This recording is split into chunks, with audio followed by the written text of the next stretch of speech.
నీవు చెప్పుకొనుచు, మూలుగుచు ఎక్కడ? ఎక్కడ ఉండేది? ఈ శరీరం క్షీణించిపోయి, కుళ్ళిపోయిన తర్వాత ఇంకా మూలుగుతానే ఉంటా. ఎక్కడ? నరకములో.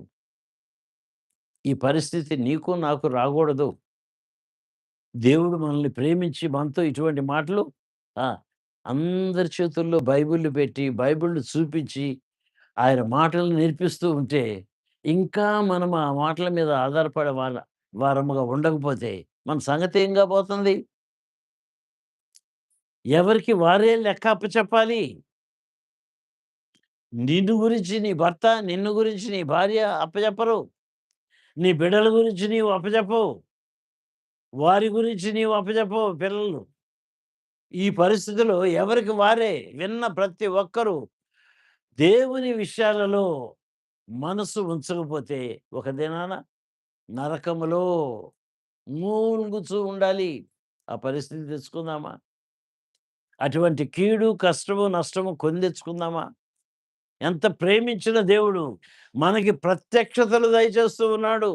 బైబిల్ గ్రంథంలోంచి ఎత్తి మన జీవితాల్ని పోల్చి మన ముందు పెట్టి చూపిస్తూ ఉన్నాడు. అర్థం చేసుకుంటున్నామా? నాతోనే మాట్లాడుతున్నాడు ప్రభు అనే గ్రహింపులోనికి వస్తున్నామా? నేను ఇంకా కునికి నిద్రపోతున్నానేంటి?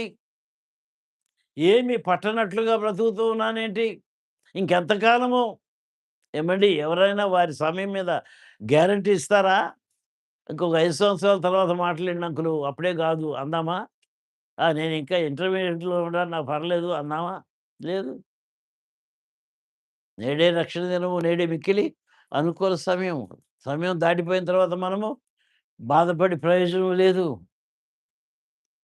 ఆ నరకములో మూలుగుచూ ఉండే పరిస్థితి రాకమునుపే, ఈ ముక్కుల్లో నుంచి మనకి ఊపిరి ఆడుతూ ఉన్న దినాల్లో పశ్చాత్తాపం కావాలి. 2 కొరింథీ 7 అధ్యాయం 11 వచనం చివరి మాట. దైవ చిత్తానుసారమైన దుఃఖము, రక్షణార్థమైన మారు మనసులోనికి మనల్ని కలుగచేస్తుంది. పర్వాలా ఇంటికెళ్ళి ఏడవటం మొదలుపెడదాం. ప్రభువా! కేవలము నీకు వ్యతిరేకంగా పాపం చేశాను నాయన. నేను నిలబడలేకపోతున్నాను ప్రభువా! నన్ను క్షమించు. నన్ను విడిపించు. నా బలహీనత నీ సన్నిధిలో ఒప్పుకుంటున్నాను. ఆయన ఏమంటున్నాడో తెలుసా? మన పాపములు మనం ఒప్పుకున్న యెడల ఆయన నమ్మదగిన వాడు, నీతిమంతుడు గనుక మన పాపములన్నిటిని క్షమించి సమస్త దుర్నీతి నుంచి మనల్ని పవిత్రులుగా చేస్తా అంటున్నాడు. ఆ కృపను మనకి ఇస్తానంటున్నాడు. ఉచితంగా ఇస్తానంటున్నాడు. ఇంకో మాట కూడా ఉచితంగా ఇచ్చే మాట రోమా 3:24లో ఏమంటున్నాడు చూడండి. నమ్ము ప్రతివానికి. కాబట్టి నమ్మువారు ఆయన కృపచేతనే క్రీస్తు యేసునందలి విమోచనము ద్వారా అంటే ఆ బలియాగమును బట్టి ఉచితముగా నీతిమంతులని నమ్మాలంతే. నన్ను నీతిమంతులుగా తీర్చడానికి ఆయన సిలువ బలియాగం చేశాడు. అక్కడ దాన్ని బట్టి 2 కొరింథీ 5:21లో చెప్పినట్లుగా మనము ఆయన యందు దేవుని నీతి అగునట్లు పాపమెరుగని ఆయన్ను దేవుడు మన కోసం పాపముగా చేశాడు అని నమ్మితే నీవు నీతిమంతులుగా తీర్చబడతావు. అడుగడుగున నీతిని పోగొట్టుకోకుండా బ్రతుకుతావు. తల్ల ఉంచుకుందాము, ప్రార్థన చేసుకుందాము. ప్రభు మన జీవితాల్లో ఈ రాత్రి ఒక నిర్ణయానికి రమ్మంటున్నాడు. దైవ చిత్తానుసారమైన దుఃఖముతో ప్రభువా! ఇంకా రక్షణ ఆనందము నాకు దొరకలేదు ప్రభా! ఆ విమోచన కార్యము నా జీవితంలో జరగలేదు ప్రభా! లోకాశలు, శరీరాశలు, జీవపు డంబము ఇంకా నన్ను ఏలుబడి చేస్తూ ఉన్నాయి ప్రభా!